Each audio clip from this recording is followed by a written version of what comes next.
Your strongest comeback isn't a word, it's silence. Not forged in steel or sharpened by fire, but formed in silence. The world shouts that strength is measured in louder voices, harsher words, and endless arguments. Yet the Stoics saw through this illusion. Marcus Aurelius whispered across time, "The best answer to anger is silence." And Epictetus warned, "Whoever can make you angry becomes your master." So who owns your mind then, or you? In the next minutes, you'll learn 7 moments where silence wins without rage, without regret. Every time you erupt, you hand over the keys to your peace. But silence, calm, deliberate, unshaken silence turns the tables. It is not emptiness. It is discipline in its purest form. It unsettles the aggressor, it protects your dignity, and it builds a fortress around your mind. In this journey, you will discover the moments when silence is not retreat, but the most devastating reply you could ever give. Because silence, when mastered, becomes not absence, but power. Imagine a moment when someone knows exactly which words will pierce you, which memory will ignite your temper, which tone will shake your composure. They do not speak to reach truth. They speak to provoke. And the more you react, the more control you hand them. This is the paradox of provocation. The louder you shout, the weaker you appear. Epictetus warned long ago, any person capable of angering you becomes your master. With every flare of rage, you place your peace into their hands. They pull the strings and your emotions dance. Think about how this looks in everyday life. A partner throws a cruel insult not out of carelessness, but with surgical precision designed to draw blood and start a fight. A boss singles you out in a meeting, criticizing in front of others, not to seek improvement, but to belittle you publicly. A family member resurrects an old wound, pressing on it just to watch you squirm. In each case, their power rests not in the insult itself, but in your reaction. If you erupt, they feel justified. If you defend yourself frantically, they feel important. If you collapse in frustration, they feel victorious. The fire may begin with their words, but the blaze consumes you only when you add fuel. The Stoics recognized this trap centuries ago. They saw provocation as a kind of invisible chain. Each outburst tightens the grip of your opponent, making you their prisoner. Epictetus did not mean metaphor when he called the provocateur your master. He meant that in the very moment your peace depends on their words, you have surrendered freedom. And what is Stoicism if not the relentless pursuit of freedom? Not political freedom, not financial freedom, but the inner freedom of a mind untouchable by insult or manipulation. This is where silence enters. Silence is not retreat. It is not surrender. It is the invisible blade that slices through provocation more sharply than any comeback. When you refuse to react, the cycle breaks. The bait is thrown, but you do not bite. Suddenly, the roles are reversed. The one who shouts looks desperate, and the one who remains calm looks strong. The one who expects chaos faces unease when it never comes. Your silence unsettles them because it denies them the very energy they feed upon. Psychologists today call this tactic baiting. It is a deliberate attempt to hook you emotionally so that your reaction becomes their reward. And like any bait, its power disappears if the target refuses to bite. Silence starves the behavior. A toxic partner cannot build a fight without a sparring partner. A manipulative boss cannot stage a spectacle without your participation. A bitter family member cannot fuel drama if you do not step into the role they assign. Silence introduces unpredictability. They knew exactly how you would respond last time. But when you respond with nothing, the script collapses and they are left stranded on their own stage.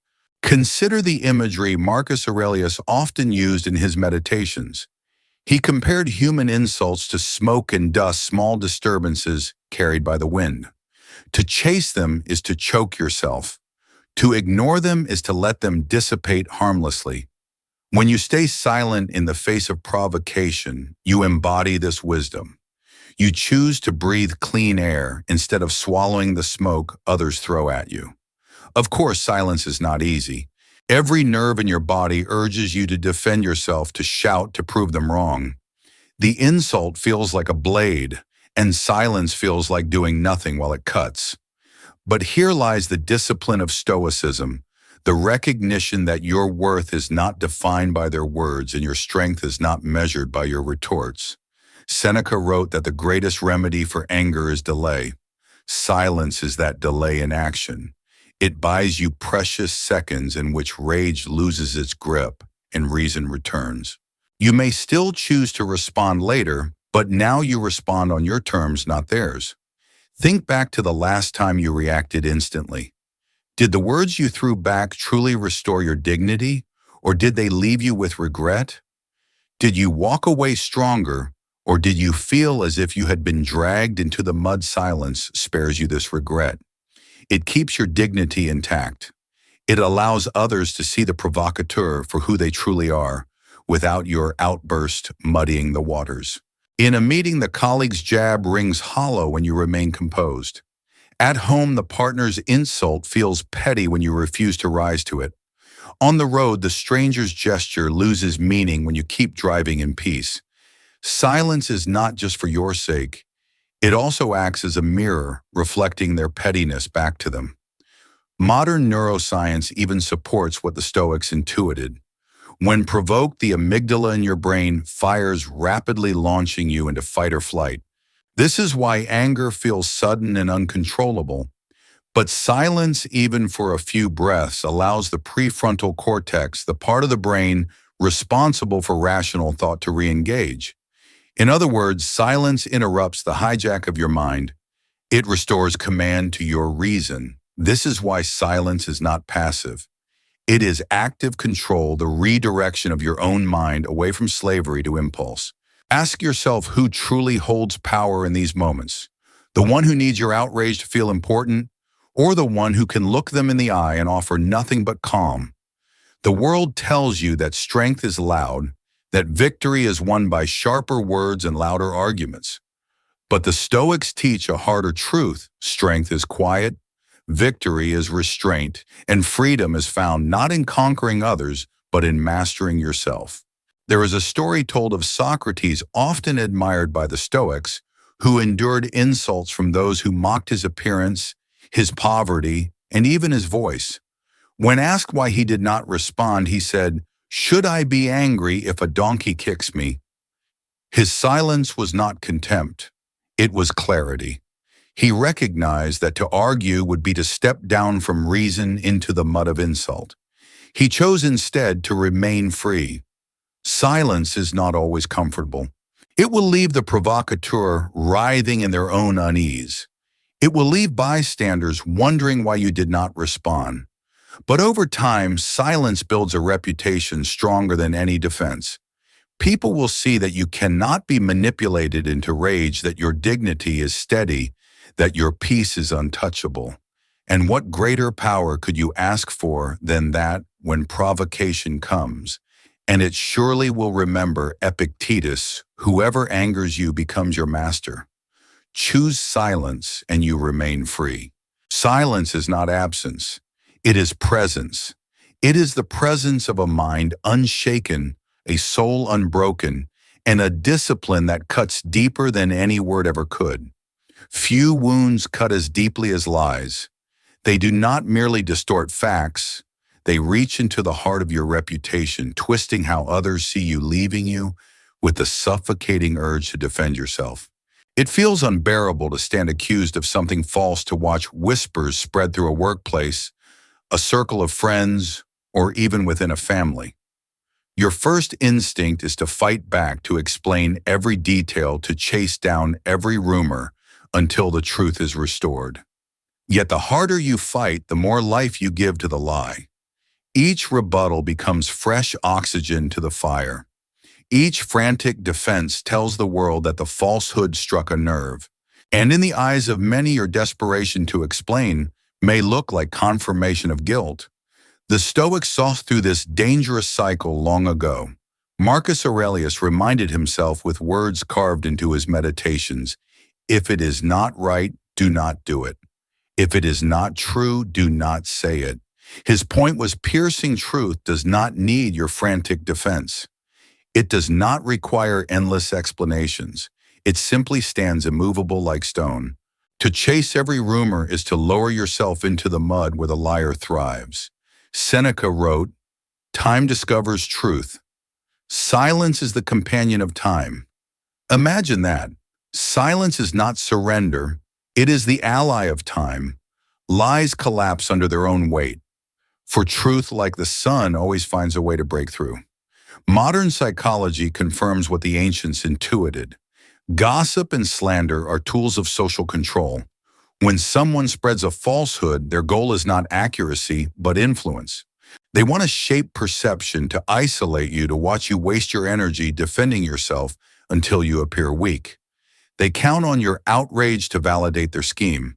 But silence dismantles their plan. Silence denies them attention. Silence preserves your dignity by refusing to play their game. Silence leaves the lie to wither in the open air, exposed and fragile, while your character shown in action, not words, becomes your living defense. Picture it in the workplace. Rumors circulate that you are lazy or disloyal. To fight back against every whisper would consume your days. But instead, you focus on your work. You let the quality of your performance speak. Over time, the contrast becomes undeniable. The rumor fades because reality speaks louder than slander. Or imagine a relationship an ex paints you as the villain in their story, desperate to shift blame. You could beg mutual friends to believe you argue for your innocence, chase every word they distort. But you remain silent. You live your life. Slowly, the sharp contrast between your peace and their bitterness becomes visible. They are chained to their lies and you are free. Even leaders of history, from emperors to philosophers, endured slander. Marcus Aurelius himself was whispered about in Rome, accused of weakness or cruelty, depending on the tongues that wagged. Yet he refused to chase every falsehood. He understood that truth requires no frantic campaign. His calm was his answer, his actions his defense. He trusted that time, not argument, would separate shadows from substance.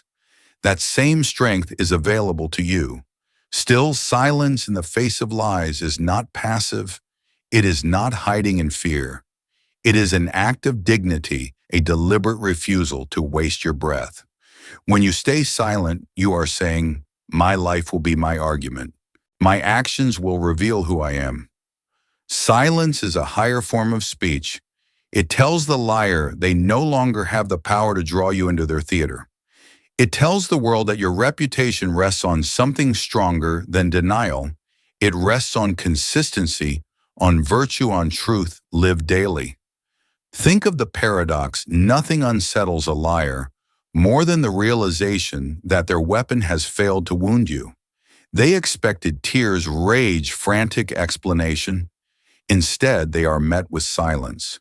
That silence reflects their malice back to them like a mirror.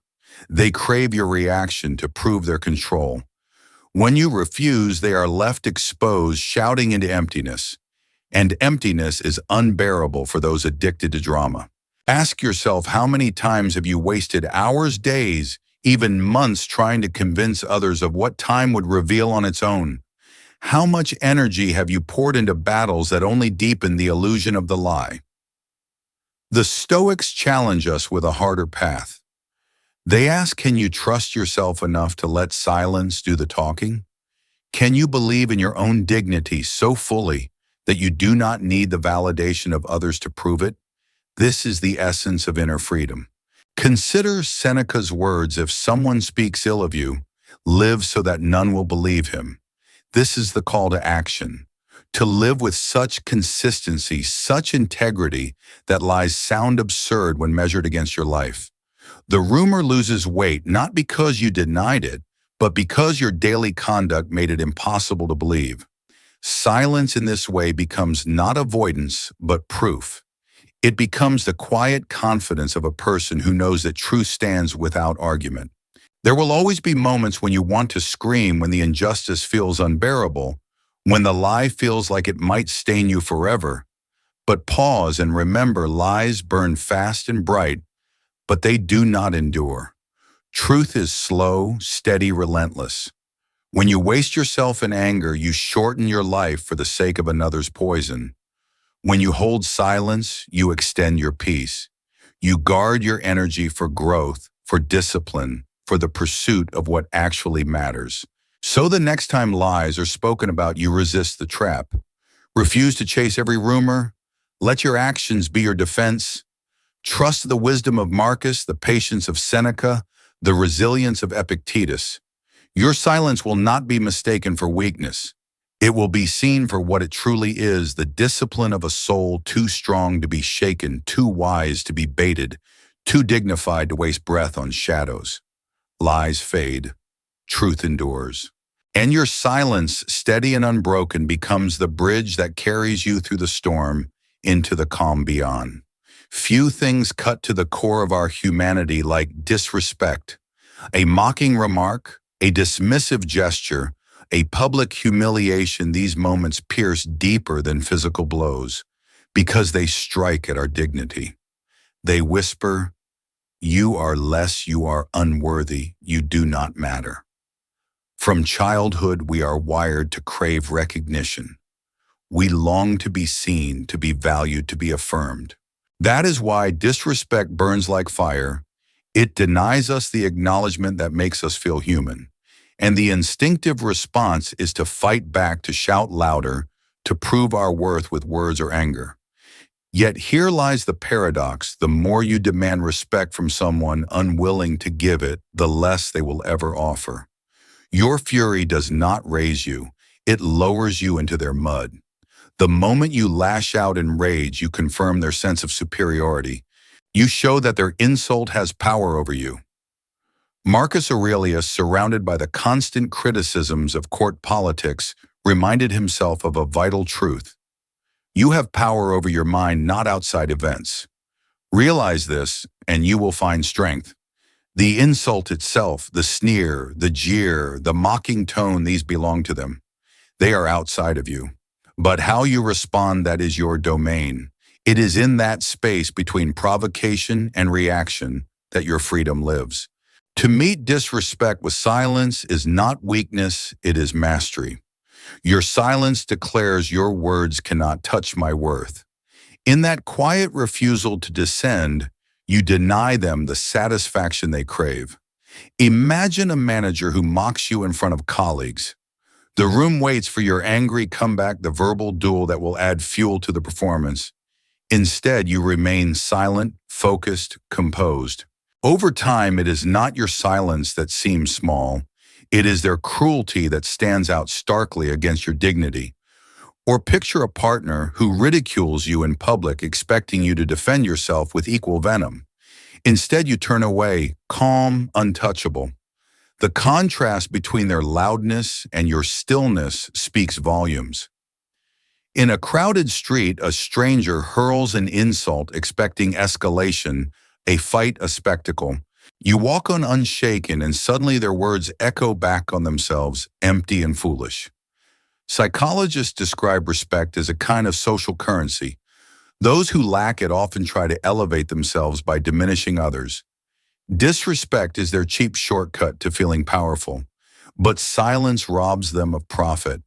Silence communicates that your worth does not depend on their validation, and this unnerves them. They discover that their strategy collapses when you refuse to engage. Your silence becomes a mirror reflecting their pettiness back at them for everyone else to see. While they grasp for power through insult, they end up exposed in weakness, while your composure rises in strength. It is crucial, though, to distinguish between passive silence and Stoic silence. Passive silence hides in fear, avoiding conflict, because one feels powerless. Stoic silence, by contrast, is born of power. It is the refusal to lower yourself, the choice to walk above the noise. Seneca warned that we waste much of our time reacting to every slight. To answer every insult is to squander energy that could build wisdom, discipline, and peace. Each time you choose silence instead, you reclaim that energy for growth. Over time, silence rebuilds dignity in ways anger never could. It demonstrates a strength that others recognize even if you say nothing. People begin to wonder, how can you remain so calm under attack? That calmness becomes a force in itself, an aura that commands genuine respect. The kind of respect that cannot be forced or demanded, but earned through self-mastery. Every moment of silence in the face of disrespect is a stone laid in the fortress of your character. And when that fortress stands tall, no insult can topple it. Ask yourself, what do you gain by shouting back? Perhaps a momentary sense of victory, but at the cost of dignity. What do you gain by staying silent? A deeper, lasting authority that cannot be stripped from you. Anger is fleeting. Composure is eternal. The Stoics remind us that dignity is not given by others, and therefore it cannot be taken away. It is maintained by choice. So the next time someone mocks you, belittles you, or tries to drag you into their pit, remember this: they only win if you let them write your reaction. Your silence is not avoidance, it is judgment. It is your verdict that their words are beneath you. It is your shield, your mirror, and your power. And as the noise of their insult fades, your calm presence remains stronger than any shout. There is a hunger deep within every human heart, the craving for closure. When something ends a relationship, a friendship, even a betrayal, we feel an almost unbearable urge to tie it up with words. We want the final conversation, the last explanation, the neatly folded ending that gives us peace. But what if this craving itself is the trap? The Stoics knew that closure is often an illusion, a false promise dangled in front of us to keep us chained to what we should already have left behind. Epictetus warned, "When someone shows you who they are, why seek further evidence?" Their actions have already spoken louder than any excuse or explanation ever could. To demand more words is to invite confusion back into your life. This is why silence, though difficult, becomes the ultimate act of closure. It denies the manipulator their stage. It refuses to grant them another chapter in a story that should already be over. Psychologists describe the Zeigarnik effect. The human mind obsesses over unfinished stories. Manipulators know this. They call you back not to heal, but to keep the wound open. They say, "Let's clear the air," but what they really mean is, "Give me one more chance to rewrite the past." They speak of peace, but what they want is access to your energy, your emotions, your life. Silence closes that door forever. Picture the ex who begs for one final conversation. They say they want to apologize, to explain, to give you closure. But beneath their words lies another motive. They want to pull you back into the cycle, to muddy what has already been made clear by their actions. You know who they are? They have shown you. Words will not change it. In your silence, you deny them entry. And though they may spiral in unanswered questions, you heal faster because you chose peace over confusion. Or imagine a friend who betrayed your trust, now insisting on a meeting to clear things up. You decline, not out of bitterness, but out of strength. Your silence says, "Your actions told me what I needed to know." And in the workplace, when a toxic colleague who once slandered you suddenly wants to discuss and resolve, you ignore the invitation. Silence is your answer, and your dignity is preserved. Marcus Aurelius reminded himself again and again, "If it is not right, do not do it. If it is not true, do not say it." Many closure conversations fail both tests. They are not right, for they serve manipulation, not virtue. They are not true, for they twist words into self-justification. Why should you waste breath on words that only blur what has already been revealed? Seneca too warned that life is not short, but we waste much of it. And what could be a greater waste than spending precious time explaining yourself to someone who has already chosen to misunderstand you? The silence you hold in these moments is not avoidance. It is judgment. It is a verdict that says, I choose my peace over your performance. It denies them the final scene they craved, the dramatic ending they hoped would keep them central in your mind. Instead, you leave them with unfinished business, and the unfinished story haunts them, not you. Psychologists call this the power of withdrawal. The manipulator expects the script to end one way, with your tears, your anger, your explanations. Instead, you end it with nothing. That nothing is devastating. They are left with questions that will never be answered while you move forward in clarity. Do not mistake silence for cruelty.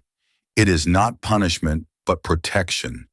It shields you from being drawn back into a performance where the ending was already written long ago. Your silence becomes your closure, a boundary that no one else can cross. And in that boundary lies your self-respect. You prove to yourself that you do not need validation from those who harmed you. You do not need their approval to heal. You do not need their words to confirm what their actions already made plain. Ask yourself, how many times have you stepped back into the fire because someone promised closure only to leave burned again? How many times has the final talk reopened wounds instead of healing them? The Stoics invite us to consider a harder path, to walk away in silence, to give ourselves the closure we crave, to trust that the truth of actions will stand longer than any speech. The world will tell you that silence is unfinished, that you cannot move on without the last word. But the last word is a myth. The last word is their way of holding you hostage to the past. Silence, on the other hand, is the exclamation point you place on the story yourself. So when they come to you, ex-friend, colleague, asking for just one more conversation, remember this: you owe them nothing. Your silence is your answer. It is not weakness, it is wisdom. It is the refusal to let someone who wounded you control the ending as well. Silence ends the story not with words but with absence. And in that absence lies the freedom to step into a new chapter, one not written by them but by you. Anger has a way of disguising itself as strength. In the moment it rises, your chest tightens, your voice sharpens, and your whole body feels flooded with power. It feels like clarity, like fuel, like you finally have the force to strike back. But the Stoics saw through the illusion. Seneca, who devoted an entire essay to the subject called anger, the most hideous and frenzied of all emotions, he understood that what feels like strength is actually the beginning of collapse. Anger does not simply wound others, it corrodes the very vessel that carries it. The aftermath is always the same words spoken that cannot be unsaid, bridges burned beyond repair, reputations scarred, and the heavy shadow of regret that lingers long after the fire has cooled. Silence, in contrast, is the shield that saves you from this destruction. The Stoic remedy for anger was not to deny it exists, but to delay its rule over you. Seneca wrote that the greatest cure for anger is delay. And what is delay if not silence? To hold your tongue, to pause, to breathe, to let the wave pass before you act. That is the discipline of one who refuses to be enslaved by impulse. Silence buys you time. It turns seconds into a battlefield where your reason can rally against your rage. It prevents the irreversible damage that can be unleashed by just a few uncontrolled words. Modern psychology echoes this ancient wisdom. When anger flares the amygdala, the brain's alarm system takes control. It is fast, impulsive, and often irrational. This is why people shout, strike, or storm away before they even understand what they are doing. But if you pause, if you choose silence, even for a few breaths, the prefrontal cortex, the seat of reason, re-engages. Logic returns. Perspective widens. Choices become clear again. Neuroscience confirms what Marcus Aurelius and Epictetus practiced daily, that silence is not passivity, but an act of mastery over the mind. Think of a parent who says something hurtful in a heated moment. Your instinct might be to fire back with equal cruelty, to match wound with wound. But silence holds a storm inside you, long enough for compassion to catch up long enough to respond later with calm and clarity rather than words that might scar for years. Or picture a colleague undermining you in front of others. Your pride stings and every part of you wants to retaliate instantly. But you choose silence, take notes, and wait. When the meeting ends, you are able to address the issue with composure that cuts sharper than any outburst could. Or imagine the stranger on the street who insults you, seeking to bait you into a fight. By answering with silence, you deny them victory. You walk away with your peace intact while they are left raging against nothing. Every act of silence in the face of anger is not just defense, it is training. It is like lifting weights for the soul. At first, it feels heavy and unnatural. Your body trembles with the urge to explode. But with each repetition, the muscle of self-control grows stronger. Soon, silence becomes less of a burden and more of a reflex. What once required every ounce of strength begins to feel natural, even freeing. This is why the Stoics considered life itself a form of training. They believe that discipline is not built in books or speeches, but in these everyday trials when silence becomes the exercise that forges mastery over emotion. Seneca warned that anger pretends to offer control, but instead robs you of it. The Stoics believe that the true measure of freedom is not in ruling others, but in ruling oneself. Epictetus captured it with piercing clarity. No man is free who is not master of himself. When you answer anger with silence, you prove to yourself that you are not a prisoner of impulse. You are not chained to the insults of others, nor to the heat of your own fury. You are free in the deepest sense, free to choose how you respond, free to protect your dignity, free to preserve your peace. Ask yourself how many moments of anger have left you proud of what you said, and how many have left you with regret, wishing you had remained silent just a little longer? Which moments have preserved your relationships, your reputation, your sense of self? The silence you hold is not a void. It is the pause that saves your dignity, the shield that guards your peace, the discipline that reminds you who is in control. The next time anger rises within you, remember it is not strength, it is temptation. And the most powerful act you can make in that moment is not to strike back, but to stay still. Let your silence carry the weight. Let it prove that your freedom is not dictated by another's words, nor by the fire in your chest, but by your unshakable mastery over yourself. That is the essence of Stoic strength. That is the silence that transforms fury into wisdom. Want 3 lines you can use today without sounding cold? Keep watching. The next minute gives you the exact wording. There are moments when words are not enough, when silence must take on a form beyond the tongue. Sometimes the truest silence is found in footsteps, the quiet act of walking away. No explanations, no final arguments, no theatrical farewell, just absence. To those who thrive on control, silence is unsettling, but absence is devastating. Because absence declares without a single word that they no longer have access to you. It is not negotiation, not begging, not compromise. It is a verdict: my peace is more valuable than your chaos. Marcus Aurelius left a reminder for himself in his meditations. If it is not right, do not do it. If it is not true, do not say it. To remain in spaces poisoned by lies, cruelty, or manipulation is to do what is not right.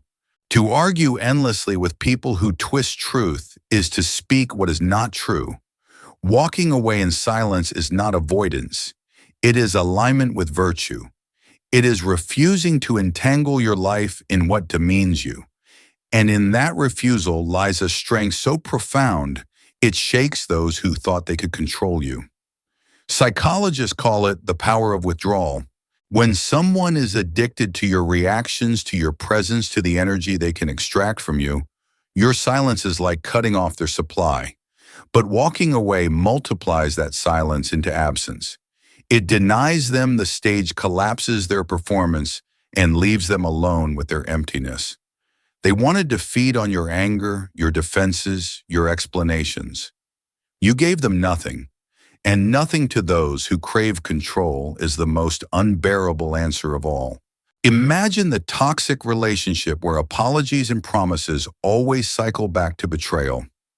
You have argued, cried, explained, forgiven, and been hurt again. But one day you choose silence. You pack your things, you walk away without announcement. The silence of your absence echoes louder than any words could. They may rage, plead, or attempt to rewrite the story, but the script remains unfinished because you refuse to play your part. Or consider the boss who humiliates you in front of colleagues, belittling your worth. You do not shout back or engage in endless battles.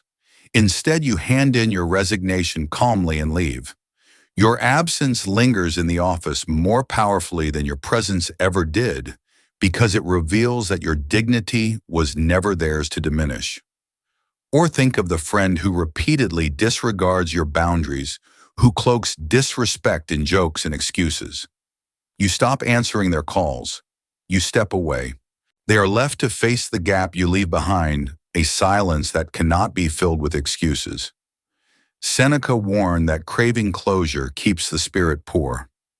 To demand a final explanation, one last conversation, is to give power back to those who already prove themselves unworthy. True wealth of spirit comes when you walk away silently, needing nothing from them, not words, not apologies, not validation. Your absence is the final sentence, the ending they never expected, and the one you owed only to yourself. It takes courage, because silence in absence feels like surrender at first, but in truth it is liberation.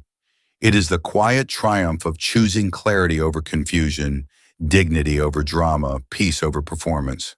Ask yourself, how many times have you stayed too long seeking closure only to be wounded again? How many times have you handed someone the pen to write the ending of your story when their actions already told you the truth? The Stoics teach us that virtue lies in control of the self, not control of others. Walking away is an act of supreme control, for it refuses to let another dictate your peace. It says without words, I will no longer be cast in your play. I will no longer be measured by your chaos. I choose myself. This is why absence cuts deeper than any insult you could hurl. It leaves them unsettled, replaying the unfinished script in their minds, haunted by the ending they were denied. They expected tears, rage, or pleading. They expected drama to confirm their importance. Instead, they face silence, and in that silence, the mirror turns back on them. Their cruelty, their emptiness, their need for power stands exposed. And you free, untethered, dignified step into a life no longer chained to their noise. Walking away is not the easy path. It demands restraint, courage, and self-respect. But it is the path of freedom. Seneca said it plainly, the man who craves more is poor, but the man who needs little is rich. To crave closure is to stay poor in spirit, chained to what was already broken. To walk away silently is to claim riches of the soul, the kind no insult, no betrayal, no manipulator can ever steal. Your absence is not emptiness. It is fullness. It is the declaration of your worth spoken in the language of silence. There is a law that no courtroom needs to enforce, no ruler needs to declare, and no book of statutes can contain. It is the law of consequence, what some call justice, others call fate, and the Stoics understood as the inescapable balance of life itself. Marcus Aurelius wrote, "The wrongdoer does wrong to himself. Every lie, every manipulation, every betrayal plants a seed that cannot be hidden forever. It may take days, months, or even years, but eventually the harvest comes. And when it does, no amount of excuses or charm can shield the one who sowed it from reaping what they planted." This is why silence becomes such a profound weapon. When someone wrongs you, everything in you screams for revenge. You want to expose their lies to make the world see their manipulation, to punish them for the pain they inflicted. But in chasing revenge, you tie yourself to them again. Your energy follows their shadow. Your time bends around their story. Your peace is bound to their downfall. The Stoics saw this for what it was: slavery to resentment. Seneca warned the best revenge is to be unlike your enemy.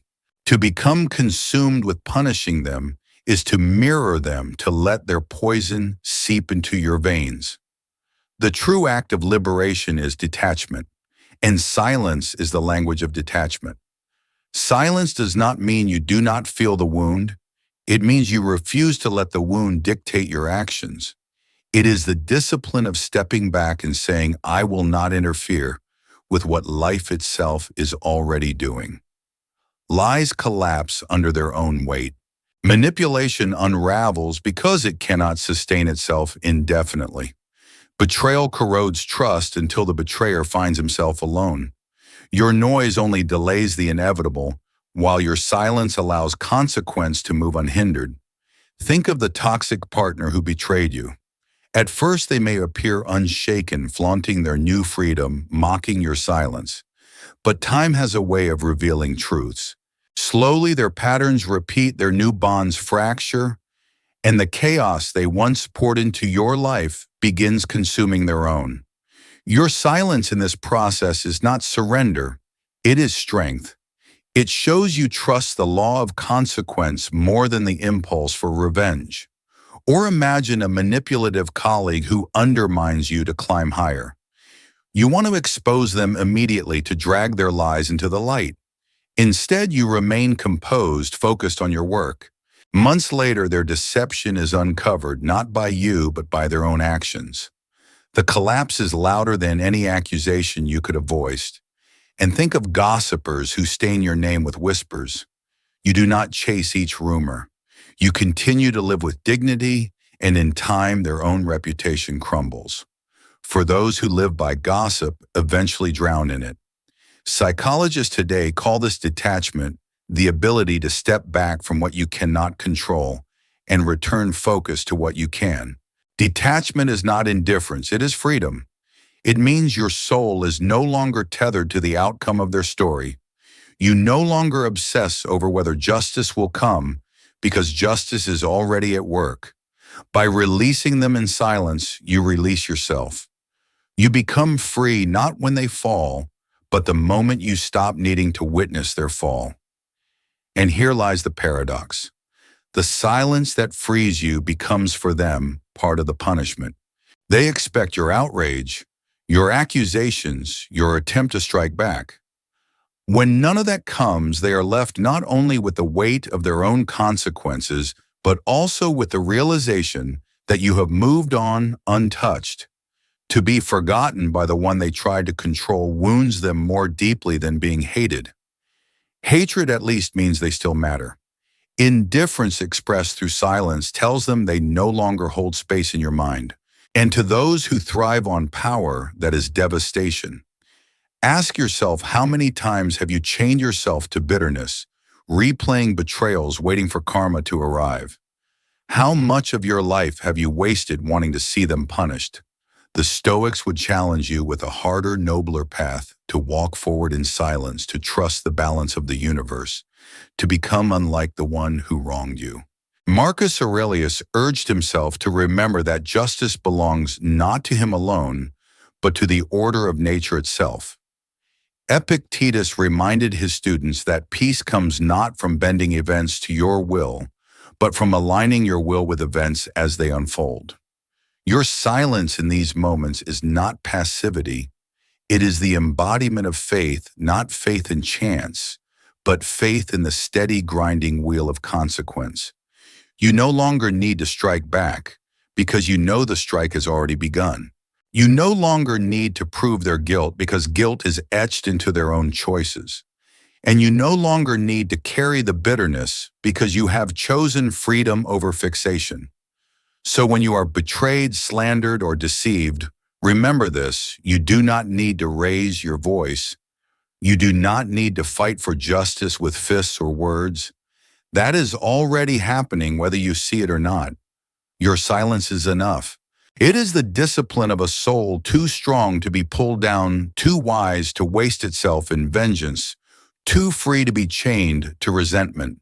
And in that silence you achieve the greatest victory, not over them, but over yourself.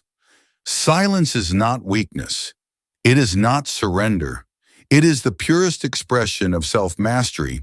Across the storms of life, there are moments when the world demands your reaction, when chaos invites you to join its noise, when insult and betrayal whisper that you must fight back to prove your worth.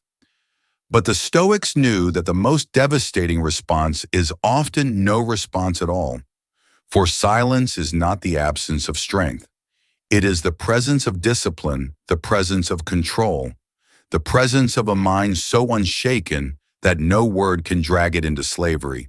Here are 7 moments where silence becomes your greatest weapon against provocation, against lies, against disrespect, against closure, against anger, against walking away, and against the law of consequence. In provocation, silence exposes their desperation and denies them mastery over your peace. In lies, silence becomes your dignity, allowing time and truth to do the work words never could. In disrespect, silence shows that your worth cannot be touched while the aggressor's cruelty stands exposed. In the craving for closure, silence ends the story without giving another chapter, protecting you from manipulation disguised as reconciliation. In anger, silence is the pause that saves you the delay that transforms fire into wisdom, the training that builds mastery over yourself. In battles not worth fighting, silence becomes walking away, an absence that devastates those who thrived on your energy, leaving them haunted by unfinished scripts while you rise into freedom.